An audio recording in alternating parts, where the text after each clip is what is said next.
ಸರ್ಕಾರದ ಬೆಲೆ ಏರಿಕೆ ನೀತಿಯನ್ನ ಖಂಡಿಸಿ ಚಿಕ್ಕಮಗಳೂರು ಜಿಲ್ಲೆ ಕಳಸ ಪಟ್ಟಣದಲ್ಲಿ ಬಿಜೆಪಿ ಕಾರ್ಯಕರ್ತರು ಪ್ರತಿಭಟನೆಯನ್ನ ನಡೆಸಿದರು. ಗ್ಯಾರಂಟಿ ನೆಪದಲ್ಲಿ ಅಧಿಕಾರಕ್ಕೆ ಬಂದ ಕಾಂಗ್ರೆಸ್ ಇದೀಗ ಬಡವರ ಹೊಟ್ಟೆ ಮೇಲೆ ಹೊಡೆಯುವ ಕೆಲಸ ಮಾಡ್ತಾ ಇದೆ ಅಂತ ಆಕ್ರೋಶ ಹೊರಹಾಕಿದ್ರು. ಸರ್ಕಾರ ಬೆಲೆ ಏರಿಕೆ ಮಾಡಿರೋದನ್ನ ಹಿಂಪಡೆಯಬೇಕು, ಇಲ್ಲದೆ ಹೋದರೆ ಉಗ್ರ ಪ್ರತಿಭಟನೆ ನಡೆಸಲಾಗುತ್ತೆ ಅಂತ ಬಿಜೆಪಿ ಕಾರ್ಯಕರ್ತರು ಎಚ್ಚರಿಸಿದರು.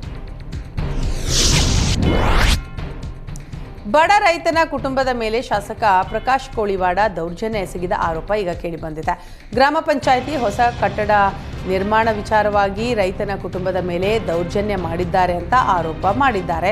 ರಾಣೆಬೆನ್ನೂರು ತಾಲೂಕು ವೈಟಿ ಹೊನ್ನತ್ತಿ ಗ್ರಾಮದಲ್ಲಿ ಗಲಾಟೆ ನಡೆದಿದ್ದು, ಶಾಸಕ ಪ್ರಕಾಶ್ ಕೋಳಿವಾಡ ಹಾಗೂ ಪೊಲೀಸರು ಸೇರ್ಕೊಂಡು ಚನ್ನಬಸಪ್ಪ ಹೊಳಲು ಎಂಬ ರೈತನ ಕುಟುಂಬದ ಮೇಲೆ ದೌರ್ಜನ್ಯ ಎಸಗಿದ ಆರೋಪ ಕೇಳಿಬಂದಿದೆ.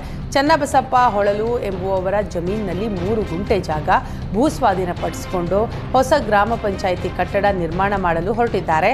ಹಲವು ವರ್ಷಗಳಿಂದ ನಮ್ಮ ಕೃಷಿ ವಹಿವಾಟಿನಲ್ಲಿರುವ ಜಾಗ ಬಳಸಿಕೊಂಡು ಹೊಸ ಗ್ರಾಮ ಪಂಚಾಯತ್ ಕಟ್ಟಡ ನಿರ್ಮಾಣಕ್ಕೆ ಗುದ್ದಲಿ ಪೂಜೆ ನಡೆಸಲು ಹೊರಟಿದ್ದಾರೆ ಅಂತ ರೈತನ ಕುಟುಂಬ ಆಕ್ರೋಶ ವ್ಯಕ್ತಪಡಿಸಿದೆ.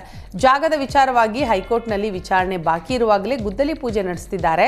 ಗುದ್ದಲಿ ಪೂಜೆಗೆ ತಕರಾರು ತೆಗೆದ ಚನ್ನಬಸಪ್ಪ ಅವರ ಕುಟುಂಬದ ಸದಸ್ಯರನ್ನ ಪೊಲೀಸರು ವಶಕ್ಕೆ ಪಡೆದಿದ್ದಾರೆ.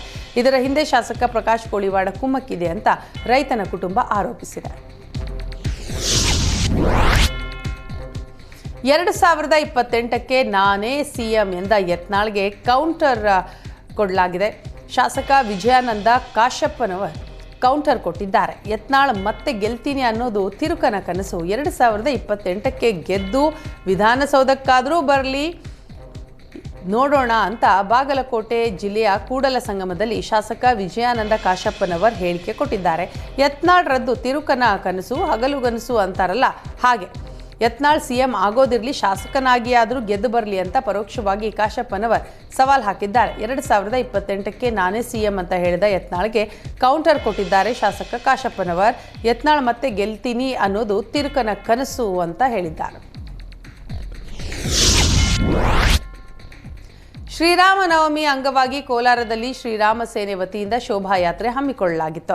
ಕೋಲಾರ ನಗರದ ಎಂಜಿ ರಸ್ತೆಯಲ್ಲಿ ಶೋಭಾಯಾತ್ರೆಗೆ ನಟ ವಶಿಷ್ಠ ಸಿಂಹ ಚಾಲನೆ ನೀಡಿದರು. ಶ್ರೀರಾಮೋತ್ಸವದ ಶೋಭಾಯಾತ್ರೆ ನಗರದ ಪ್ರಮುಖ ಬೀದಿಗಳಲ್ಲಿ ಸಂಚರಿಸಿತು. ಎಂಜಿ ರಸ್ತೆ ಮೂಲಕ ದೊಡ್ಡಪೇಟೆ ಹೊಸ ಬಸ್ ನಿಲ್ದಾಣ ಮಾರ್ಗವಾಗಿ ಶೋಭಾಯಾತ್ರೆ ಸಾಗಿತು.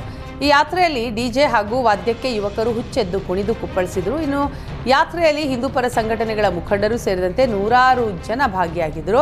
ಕಳೆದ 3 ದಿನಗಳಿಂದ ಶ್ರೀರಾಮ ಸೇನೆ ವತಿಯಿಂದ ನಗರದ ಎಂಜಿ ರಸ್ತೆಯಲ್ಲಿ ಶ್ರೀರಾಮನ ಮೂರ್ತಿಗಳನ್ನು ಪ್ರತಿಷ್ಠಾಪನೆ ಮಾಡಲಾಗಿತ್ತು. ಅಲ್ಲದೆ ವಿಶೇಷವಾಗಿ ಅಯೋಧ್ಯೆ ರಾಮಲಲ್ಲಾ ಮೂರ್ತಿ, ಆಂಜನೇಯನ ಮೂರ್ತಿಗಳನ್ನು ಪ್ರತಿಷ್ಠಾಪನೆ ಮಾಡಲಾಗಿತ್ತು.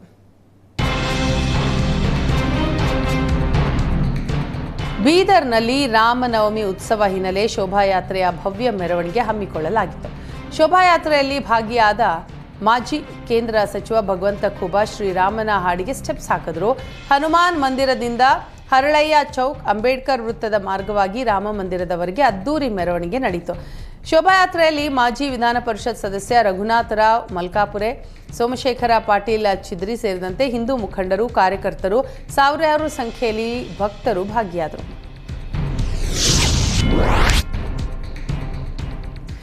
ರಾಮನವಮಿ ಪ್ರತಿ ವರ್ಷದಂತೆ ಈ ವರ್ಷ ಕೂಡ ಸಂಗೀತ ಪ್ರಿಯರಿಗಾಗಿ ಸಂಗೀತ ಹಬ್ಬವನ್ನ ಆಯೋಜಿಸಲಾಯಿತು. ಶ್ರೀರಾಮ ಸೇನಾ ಮಂಡಳಿ ವತಿಯಿಂದ ಆಯೋಜನೆ ಮಾಡಿರುವ 87ನೇ ಶ್ರೀರಾಮ ಸೇನೆ ಜಾಗತಿಕ ಸಂಗೀತ ಹಬ್ಬವನ್ನು ಹೈಕೋರ್ಟ್ ನ್ಯಾಯಮೂರ್ತಿ ರಾಮಚಂದ್ರ ಡಿ ಉದ್ಘಾಟಿಸಿದರು. ಈ ಕಾರ್ಯಕ್ರಮದಲ್ಲಿ ದಿವಂಗತ ಮಾಜಿ ಸಿಎಂ ಎಸ್ಎಂ ಕೃಷ್ಣ ಪತ್ನಿ Shrimati Prema Krishna, doctor CS Kedar, Badari Vishal, M Shivashaila, doctor Balasubramanyam ಮತ್ತಿತರರು ಉಪಸ್ಥಿತರಿದ್ದರು. ಈ ಕಾರ್ಯಕ್ರಮದಲ್ಲಿ ದಿವಂಗತ ಎಸ್ಎಂ ಕೃಷ್ಣ ಸ್ಮರಣಾರ್ಥವಾಗಿ ಸಂಗೀತ ಸಾಧಕರಿಗೆ ಪ್ರಶಸ್ತಿ ಪ್ರದಾನ ಮಾಡಲಾಗ್ತಾ ಇದ್ದು, ಈ ವರ್ಷ ಕರ್ನಾಟಕ ಸಂಗೀತ ವಿದ್ವಾಂಸ ಸಂದೀಪ್ ನಾರಾಯಣ್ಗೆ ಶ್ರೀಮತಿ ಪ್ರೇಮಾ ಕೃಷ್ಣ 1 ಲಕ್ಷ ನಗದು ಹಾಗೂ ಪ್ರಶಸ್ತಿ ನೀಡಿ ಗೌರವಿಸಿದರು.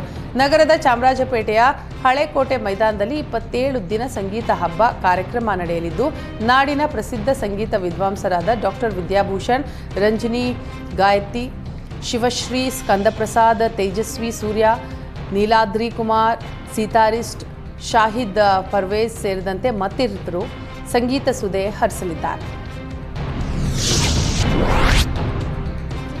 ನಗರದೆಲ್ಲೆಡೆ ರಾಮನವಮಿ ಹಬ್ಬದ ಸಂಭ್ರಮ ಮನೆ ಮಾಡಿದೆ. ದೇವಸ್ಥಾನಗಳಿಗೆ ಬಂದ ಭಕ್ತರಿಗೆ ಮಜ್ಜಿಗೆ, ಪಾನಕ, ಹೆಸರುಬೇಳೆ ವಿತರಿಸಿ ಹಬ್ಬವನ್ನ ವಿಜೃಂಭಣೆಯಿಂದ ಆಚರಿಸಲಾಯಿತು. ಇತ್ತ ಬ್ಯಾಟರಾಯನಪುರ ವಿಧಾನಸಭಾ ಕ್ಷೇತ್ರದ 7 ವಾರ್ಡ್ಗಳಲ್ಲಿ ಹಬ್ಬದ ಸಂಭ್ರಮ ಮನೆ ಮಾಡಿತ್ತು. 30,000ಕ್ಕೂ ಹೆಚ್ಚು ಜನರಿಗೆ ಮಜ್ಜಿಗೆ, ಪಾನಕ, ಹೆಸರುಬೇಳೆ, ಪ್ರಸಾದ ವಿತರಿಸಿದರು. ಈ ವೇಳೆ ಬ್ಯಾಟರಾಯನಪುರ ಕ್ಷೇತ್ರದ ಮುಖಂಡರಾದ ಚೌಡೇಗೌಡ, ರಾಮಶಂಕರ್, ಬ್ಲಾಕ್ ಎನ್ಎಸ್ ಶ್ರೀನಿವಾಸ್ ಸೇರಿದಂತೆ ಇತರರು ಭಾಗಿಯಾಗಿದ್ದರು.